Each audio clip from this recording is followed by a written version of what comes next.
Item ಯಾವುದೇ ಇರಲಿ try ಮಾಡಿ ಆಚಿ ಚಿಕನ್ ಮಸಾಲಾ. ಆಚಿ ಚಿಕನ್ ಮಸಾಲಾ. ನೊಂದವರು ದುಡ್ಡು ಹೋಗಿದೆ, ಕೋಟಿ ಕೋಟಿ ಲಕ್ಷನೂ ಅಲ್ಲ ಕೋಟಿ ಕೋಟಿ ದುಡ್ಡು ಕಳ್ಕೊಂಡಿದ್ದಾರೆ. ಆಸ್ತಿ ಮನೆ ಮಠ ಎಲ್ಲ ಕೂಡ ಮಾರೋ ಪರಿಸ್ಥಿತಿ ಬಂದಿದ್ದೀವಿ. ಬಡ್ಡಿ ಕಟ್ತಿದಾರಂತೆ, ಬಡ್ಡಿ ದುಡ್ಡು ಕಟ್ತಿದ್ದಾರೆ ಪ್ರತಿ ತಿಂಗಳು.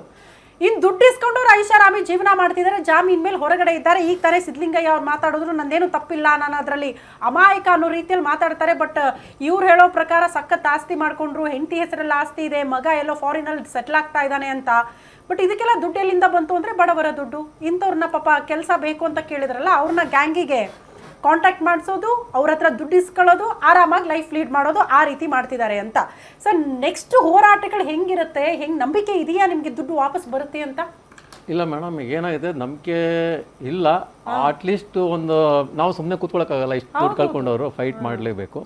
ಇದು ಆ್ಯಕ್ಚುಲಿ ನಾವು ಅವ್ರಿಗೆ ಪ್ಲಸ್ ಪಾಯಿಂಟ್ ಏನಂದರೆ, ಇವರು ನಾವು ವೆಬ್ಸೈಟಲ್ಲೆಲ್ಲ ನೋಡಿದ್ವಿ, ಹೈಕೋರ್ಟ್ ವೆಬ್ಸೈಟ್ಗಳಲ್ಲಿ ನೋಡಿದಾಗ ಅದು ಕರೆಕ್ಟು. ಅವ್ರ ಕೆಲಸ ತೊಗೊತಾ ಇರೋದು, ಆಮೇಲೆ ನೋಟಿಫಿಕೇಶನ್ ಹಂಪಿ ಎಲ್ಲ ನೋಡಿದ್ದೀವಿ, ಎಲ್ಲ ನಡೀತಾ ಇತ್ತು.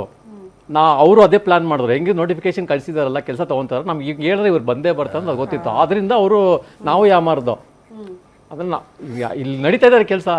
ಇಂಟರ್ವ್ಯೂ ನಡೀತಾ ಇದೆ, ನಾನೇ ಹೋಗಿ ಸೀಲ್ ಕೋರ್ಟೆಲ್ಲ ನೋಡಿದ್ದೀನಿ, ಇಂಟರ್ವ್ಯೂ ನಡೀತಾ ಇತ್ತು. ನನ್ನ ಎದುರುಗಡೆ ಇಂಟರ್ವ್ಯೂ ಮಾಡ್ತಿದ್ರು, ಎಲ್ಲ ಮಾಡ್ತಿದ್ರು. ಅವ್ರದ್ದು ಏನು ಹೇಳ್ತಿರೋದು, ಈ ಡ್ರೈವರು P1 ಪ್ರೊಸೆಸರ್ ಅವ್ರಿಗೆ, ಇದಕ್ಕೆ ಜಡ್ಜೆ ಪವರ್ ಇರುತ್ತೆ, ಅವರೇ ತೊಗೊತಾರೆ. ಇನ್ನು SDA FDA ಆಮೇಲೆ ಕೋರ್ಟ್ ಮ್ಯಾನೇಜರ್ಗೆ 30 ಲಕ್ಷ, ಕೋರ್ಟ್ ಮ್ಯಾನೇಜರ್ಗೆ 30 ಲಕ್ಷ. ಇನ್ನೆಲ್ಲ KPS ಇದಕ್ಕೆ ಹೋಗ್ಬೇಕು, SDA FD ಇದೆಲ್ಲ KPC ಹೋಗ್ಬೇಕು. ನೋಡಿ ಇಲ್ಲಿ ಯಾವಾಗ ಸಾಕನಲ್ಲಿ ಪ್ರಾಬ್ಲಮ್ ಆಯಿತು, ಇವ್ರು ಕಂಪ್ಲೇಂಟ್ ಎಲ್ಲ ರೈಸ್ ಮಾಡಿ ಎಲ್ಲ ಆದಾಗ ಅವಲ್ಲಿಂದ ಅವ್ರು ರಾಜಾಜಿನಗರ ಶಿಫ್ಟ್ ಆದರು ಆಫೀಸು. ಅಲ್ಲಿ GPRSದು ಯಾವುದೋ ಒಂದು ಟ್ರ್ಯಾಕ್ದು ಒಂದು ಕಂಪ್ನಿ ಓಪನ್ ಮಾಡಿ ಅಲ್ಲಿ ಓಪನ್ ಮಾಡಿಕೊಂಡ್ರು. ಯಾಕಂದ್ರೆ ಅಲ್ಲಿ ಕೊಡಲ್ವಲ್ಲ, ಬಾಡಿಗೆಗೆ ಸಿಗಲ್ಲ ಅಂತ ಒಂದು ಕ್ರಿಯೇಟ್ ಮಾಡಿದ್ರು. ಅಲ್ಲಿ FDAದು MOR ಶೀಟ್ ಬರುತ್ತೆ, MOR ಶೀಟ್ ಏನೋ ಸೈನ್ ಹಾಕೋದಿಲ್ಲ, ಅಲ್ಲಿ ಮಾಡಿಸಿದ್ರು ಸೈನ್. ಒಂದು 200-300 ಜನಕ್ಕೆ ಸೈನ್ ಮಾಡಿಸಿದ್ದಾರೆ FDAಗೆ. ಅದು ಆಲ್ಮೋಸ್ಟ್ ಒಂದು ರೇಟ್ ಬಂದು 30 ಲಕ್ಷ. ಅದು ಆಲ್ಮೋಸ್ಟ್ 30 ಲಕ್ಷ. ಅದು 30 ಲಕ್ಷದಲ್ಲಿ 20 ಲಕ್ಷಕ್ಕೆ ಎಲ್ಲ ಡೀಲ್ ಆಗಿದೆ. ನೋಡಿ 300 ಜನ ಅಂದರೆ ಎಷ್ಟಾಗ್ಬೋದು ಅದು. ಅಲ್ಲಿ ಆ ಓನರ್ ಗೊತ್ತಾಯಿತು, ನಾವು ಓನರ್ ಕಂಪ್ಲೇಂಟ್ ಮಾಡಿದ್ರೆ ಅಲ್ಲಿ ಸಿಕ್ಕಾಪಟ್ಟೆ ಗಲಾಟೆ ಮಾಡೋದು ನಮ್ಗೆ ಗೊತ್ತಿಲ್ಲ. ಆಲ್ಮೋಸ್ಟ್ ನಾರ್ತ್ ಕರ್ನಾಟಕದ ಅಲ್ಲಿ ಬಂದಿರೋದು. ಇಂಥ ದಿನ 20 ಜನ MOR ಶೀಟು ಸೈನ್ ಆಗ್ತಾಯಿತ್ತು. ಅದು ಎಲ್ಲರಿಗೂ ಗೊತ್ತು. ಅಂದರೆ ಒಬ್ಬೊಬ್ರಿಗೆ ಮಾತಾಡೋಕ್ಕೆ ಬಿಡ್ತಿರ್ಲಿಲ್ಲ, ಒಬ್ಬೊಬ್ರಿಗೆ ಮಾತಾಡೋದು ಗೊತ್ತಾಗ್ಬಿಡ್ತೀವಿ ಇವ್ರಿಗೆ ಅಂದ್ಬಿಟ್ಟು ಸಿಕ್ಕಾಪಟ್ಟೆ ಅವಾಯ್ಡ್ ಮಾಡ್ತಾರೆ ಎಲ್ಲ. ಈಗ ಚಾನೆಲ್ಸ್ ನೀವು ಯಾರು ಒಟ್ಟಿಗೆ ಒಂದೇ ಕಡೆ ಒಂದೇ ಲೊಕೇಶನ್ ಅಲ್ಲಿ ಸಿಕ್ಕಿಲ್ಲ, ಸಿಕ್ಕಿಲ್ಲ ಮಾತಾಡ್ಕೊಳ್ಬಾರ್ದು, ನೀವು ಕಾಂಟ್ಯಾಕ್ಟ್ ಆಗಬಾರ್ದು. ಅವ್ರಿಗೆ ಒಂದೊಂದು ಟೈಮ್ ಅವ್ರು ಟೈಮ್ ಫಿಕ್ಸ್ ಮಾಡ್ತಿದ್ರು, ಇಷ್ಟೇ ಟೈಮಲ್ಲಿ ಬರೋಕೆ, ಇಷ್ಟೇ ಟೈಮಲ್ಲಿ ಹೊರಗಡೆ ಓಡಬೇಕು, ಒಳಗಡೆ ಇರಂಗಿಲ್ಲ. ಆಮೇಲೆ ಒಬ್ರಿಗೊಬ್ರು ಕಮ್ಯುನಿಕೇಶನ್ ಮಾಡಬಾರ್ದು ಸರ್, ಮುಗಿತಲ್ಲಿ ಹೊಟ್ಬಿಡಿ ಸರ್ ನೀವು. ಹೊರಗಡೆ ಒಬ್ರು ನಿಂತ್ಕೊಂತ ಇದ್ರು. ಎಲ್ಲ ಕಡೆನೂ ಅಷ್ಟೇ. ಅವ್ರೆಲ್ಲಿ ನಮಗೆಲ್ಲ ಗೋಕುಲನ್ನ ಹೋಟೆಲ್ ಮತ್ತಿಕೆರಲ್ಲಿ ಡಾಕ್ಯುಮೆಂಟ್ ತೋರಿಸಿದ್ದು, ಜಾಬ್ ಆರ್ಡರ್ ತೋರಿಸಿದ್ದು ಅಲ್ಲೂ ಅಷ್ಟೇ. ಬಿಟ್ಟರೆ ಈಚೆ ಕಡೆ ಬಂದಿಷ್ಟು ಯಾರು ಇರ್ಕೊಂಡಂಗಿಲ್ಲ, ಒಬ್ರು ಇರ್ತಾಯಿದ್ರು, ಹೋಗಿ ಅಂತ ಹೋಗಿಸ್ತಾ ಇದ್ರು. ಆಮೇಲೆ ಸಿವಿಲ್ ಕೋರ್ಟಲ್ಲೂ ಅಷ್ಟೇ, ಅಲ್ಲೊಬ್ರು ಇರ್ತಾರೆ ಈಚೆ ಕಡೆ, ಆಯ್ತಾ ನಿಮ್ದು ಹೋಗಿ ಇರಬೇಡಿ ಈಚೆ ಹೋಗೋವರೆಗೂ ಬಿಡ್ತಿರ್ಲಿಲ್ಲ. ಮೊಬೈಲ್ಗಳು ಕೊಡ್ತಿರ್ಲಿಲ್ಲ, ಮೊಬೈಲ್ ಅವರೇ ಯೂಸ್ ಮಾಡ್ಕೊಂಡ್ಬಿಡ್ತಾ ಇದ್ರು ನಮ್ದೆಲ್ಲ. ಇಲ್ಲ ರೆಕಾರ್ಡಿಂಗ್ ಎಲ್ಲ ಆಗ್ಬಿಡ್ತಾ ಇತ್ತು, ಅದು ಬಿಡ್ತಿರ್ಲಿಲ್ಲ. ಸಿಕ್ಕಾಬಿಟ್ಟೆ ಫುಲ್ ಪ್ಲಾನ್. ವರ್ಷ 2 ವರ್ಷ ಕಳೆಯೋ ಗೊತ್ತೇ ಆಗಿಲ್ಲ ನಿಮ್ಗೆ, ಗೊತ್ತಾಗಿಲ್ಲ. ಇಷ್ಟೆಲ್ಲ ಯಾವಾಗ ಅಂತಂದ್ರೆ ಒಂದು ಕೇಸ್ ಆಗತ್ತೆ ಎಲ್ಲಿ ಸರ್, ಯಾವ ಸರ್ ನಮ್ಮ ಮಾಮೂಲಿ ಇದು ಗಂಗಮ್ಮ ಅಲ್ಲಿ ಗಂಗಮ್ಮ ಸರ್ಕಲ್ ಹತ್ರ ಅಲ್ಲಿ ಫಸ್ಟ್ ಟೈಮು ಇದು ಮಾಡ್ತಾರೆ. ನನ್ನ ವೈಫ್ ಯಾವಾಗಲೂ ಕಾಲ್ ಮಾಡ್ತಾನೆ ಇರ್ತಾರೆ, ಸುದರ್ಶನ್ ಅವ್ರಿಗೆ ಮಾಡ್ತಾನೆ ಇರ್ತಾರೆ, ಮಾತಾಡ್ತಾರೆ. ಒಂದ್ಸಲಿ ಗಂಗಮ್ಮ ಸರ್ಕಲ್ ಅಲ್ಲಿಂದ ಪೊಲೀಸ್ ಪಿಕ್ ಮಾಡಿಬಿಟ್ಟು ಏನು ಅಂತ ಕೇಳಿದಾಗ, ಇಷ್ಟಲ್ಲಿ ಫೋನ್ ಮಾಡಲಿ ಏನು ಸಮಾಚಾರ ಅಂತ ಕೇಳಿದಾಗ, ಹಿಂಗೆ ಆಗಿದೆ, ಈ ಥರ ಇದೆ ಅಂತಂಗ, ಇಲ್ಲಮ್ಮ ಈ ಥರ ಕಂಪ್ಲೇಂಟ್ ಆಗಿದೆ ಅವ್ರ ಮೇಲೆ, ಅವ್ರನ್ನ ಅರೆಸ್ಟ್ ಮಾಡಿದ್ದೀವಿ, ನೀವೇನು ಬರೋಂಗಿದ್ರೆ ಬಂದು ಮಾತಾಡಿ ನೈಟ್ ಅಂತ.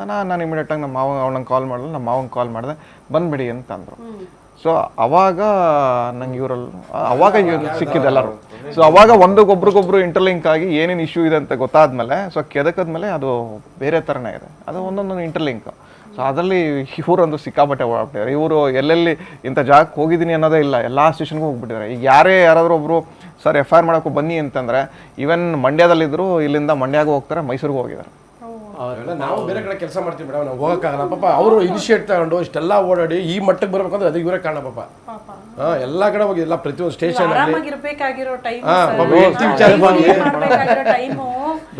ಕಚೇರಿ ಅಂತ ಅಲ್ದಾಡ್ಬೇಕಾಯ್ತಲ್ಲ ಅಂತ. ಅಲ್ಲ, ಈಗ ನಂಬ್ಕೊಂಡು ಅಷ್ಟು ದುಡ್ಡು ಹಾಕ್ತಾರೆ ಅಂದ್ರೆ ನಮ್ಮ ಬಗ್ಗೆ ಅವ್ರು ಎಷ್ಟು ನಂಬಿಕೆ ಇಟ್ಟಿರ್ಬೇಕು. ಹೌದೌದು.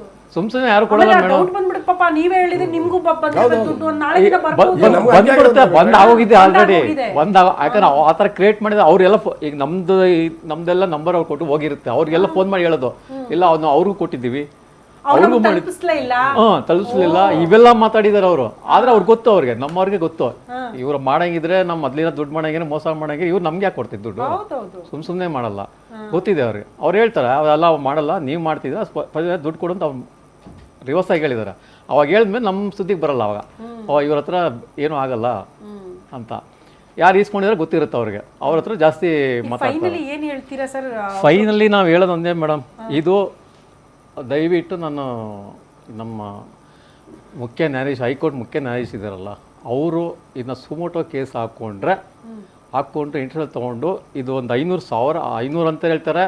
ಅಲ್ಲಿ ಕಂಪ್ಲೇಂಟ್ ಅವ್ರೇನೋ ಒಂದು SIT ಏನೋ ಮಾಡ್ಕೊಂಡು ಇಲ್ಲ ಸಪ್ರೇಟಾಗಿ ಒಂದು ವಿಂಗ್ ಮಾಡ್ಕೊಂಡು ಮಾಡಿದ್ರೆ 1000 ಅಲ್ಲ 1,500 ರೂಪಾಯಿ, 1,000 ಜನ ಬಂದು ಕಂಪ್ಲೇಂಟ್ ಕೊಡ್ತಾರೆ. ಅಲ್ಲಿವರೆಗೂ ಹೋಗಿದ್ದೆ. ಯಾಕೆ ಸ್ವಲ್ಪ ಅಮೌಂಟ್ ಕೊಟ್ಟಿರೋರು ಯಾರು ಕಂಪ್ಲೇಂಟ್ ಕೊಡೋಕೆ ಹೋಗ್ತಾ ಇಲ್ಲ, ಲೀಸ್ಟಲ್ಲಿ ಬಂದಿಲ್ಲ ಇನ್ನೂ CCP ಇಂಟ್ರೆಸ್ಟಲ್ಲಿ. ಫುಲ್ ಅಮೌಂಟ್ ಕೊಟ್ಟು ಜಾಸ್ತಿ ಅಮೌಂಟ್ ಕೊಟ್ಟವ್ರು ಏನು ಮಾಡಿದ್ದಾರೆ, ಏನೇನು ಮಾಡೋಕ್ಕಲ್ಲ, ಈಸ್ಕೊಳ್ಳೇಬೇಕಲ್ಲ ಅಂತ ಅದು ಎಂಟ್ರಿ ಆಗಿದೆ. ಇನ್ನು 1 ಲಕ್ಷ 2 ಲಕ್ಷ ಅಡ್ವಾನ್ಸ್ ಕೊಟ್ಟಿರ್ತಾರಲ್ಲ, ಅದು ಸ್ವಲ್ಪ ಅದು ಒಂದು 200-300 ಜನ ಇದ್ದಾರೆ, ಅವ್ರು ಬರ್ತಾ ಇಲ್ಲ. ಅವರು ಬರಬೇಕಂದ್ರೆ ಒಂದು SITನ ಇಲ್ಲ ಒಂದು ವಿಂಗ್ ಕಂಪ್ಲೇಂಟ್ ಇದು ತನಿಖೆ ಆಗಬೇಕು. ಇದು ಪೊಲೀಸ್ ಮೇನು ಗೌರ್ಮೆಂಟ್ ಗೆಸ್ಟ್ ಹೌಸ್ಗಳು ಯೂಸ್ ಮಾಡ್ಕೊಂಡಿದ್ದಾರೆ, ಕೋರ್ಟ್ ಹಾಲ್ ಯೂಸ್ ಮಾಡ್ಕೊಂಡಿದ್ದಾರೆ, ಆಮೇಲೆ IMR ಶೀಟ್ ಹೆಂಗ್ ಬಂತು, ಗ್ರೀನ್ ಶೀಟ್ ಹೆಂಗ್ ಬಂತು, ಇದನ್ನ ಇವರು ದೊಡ್ಡ ಮಟ್ಟದಲ್ಲಿ ತನಿಖೆ ಆದ್ರೆ ಎಲ್ಲ ವಿಷಯ ಈಚೆ ಬರುತ್ತೆ. ಮೇಡಮ್ ಇನ್ನೊಂದು ಇಲ್ಲ ಅಂತಂದ್ರೆ ನಾವೊಂದು ಗಲಾಟೆ ಅವ್ರು ಹೇಳೋದೇನಂದ್ರೆ, ನೀವೆಲ್ಲರೂ ಕಂಪ್ಲೇಂಟ್ ಕೊಡಿ, ನಾವು ಆಲ್ರೆಡಿ ಹೋಮ್ ಮಿನಿಸ್ಟರ್ ಫಿಕ್ಸ್ ಮಾಡಿದೀವಿ, ಅಲ್ಲಿ PAಗಳನ್ನ ಫಿಕ್ಸ್ ಮಾಡ್ಕೊಂಡಿದ್ದೀವಿ, ನೀವು ಕಂಪ್ಲೇಂಟ್ ಕೊಡಿ, ನಮ್ಗೆ ಅಲ್ಲಿಂದ ಫೋನ್ ಮಾಡಿಸ್ತೀವಿ, ನಾವೇ ನಮ್ ಸೇಫ್ ಸರ್ಕಾರದವರು ಇನ್ವಾಲ್ವ್ ಆಗಿದೆ ಅಂತ ನಮ್ಗೆ ನಿಮ್ಗೆಲ್ಲರಿಗೂ ನ್ಯಾಯ ಸಿಗ್ಲಿ ಅಂತ ಗ್ಯಾರಂಟಿ ನ್ಯೂಸ್ ಕೂಡ ಆಶಯ ವ್ಯಕ್ತಪಡಿಸುತ್ತೆ. ನಿಮ್ ಜೊತೆ ಗ್ಯಾರಂಟಿ ನ್ಯೂಸ್ ಇರುತ್ತೆ ಅಂತ ಹೇಳ್ತಾ ಥ್ಯಾಂಕ್ ಯು ಸೋ ಮಚ್ ಇಷ್ಟೊತ್ತು ಕೂಡ ಜಾಯಿನ್ ಆಗಿ ಮಾತನಾಡಿದಕ್ಕಾಗಿ. ಎನಿವೇ ಇದೊಂದು ಎಲ್ಲರಿಗೂ ಲೆಸನ್ ಆಗಬೇಕು ಅಂತ, ದುಡ್ಡು ಕೊಟ್ಟು ಸರ್ಕಾರಿ ಕೆಲಸ ಸಿಗುತ್ತೆ ಅನ್ನೋರು ದಯವಿಟ್ಟು ತಲೆಯಿಂದ ತೆಗೆದು ಹಾಕ್ಬಿಡಿ. ಈ ರೀತಿ ಒಂದು ಗ್ಯಾಂಗು ಅದನ್ನೇ ಬಂಡವಾಳ ಮಾಡ್ಕೊಂಡು ದುಡ್ಡು ಮಾಡ್ಕೊಳ್ಳುತ್ತೆ, ಅವ್ರು ಸೆಟ್ಲ್ ಆಗ್ತಾರೆ, ನಿಮ್ಗೆ ಕೆಲಸನೂ ಇರಲ್ಲ ದುಡ್ಡು ಇರಲ್ಲ ಅಂತ ಕೋರ್ಟು ಕಚೇರಿ ಅಂತ ಅಲ್ದಾಡ್ತಿದ್ದಾರೆ ಆರಾಮಾಗಿರೋ ವಯಸ್ಸಲ್ಲಿ. ಇದೆಲ್ಲ ಬೇಕಿತ್ತಾ ಅಂತ. ಎನಿವೇ ಅವ್ರ ಪಾಪ ಒತ್ತಡ ಹಾಕ್ತಿದ್ದಾರೆ.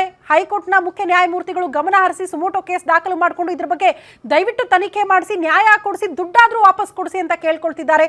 ಆಗ್ಲಿ ಅವ್ರ ದುಡ್ಡಾದ್ರೂ ವಾಪಸ್ ಬರಲಿ ಅಂತ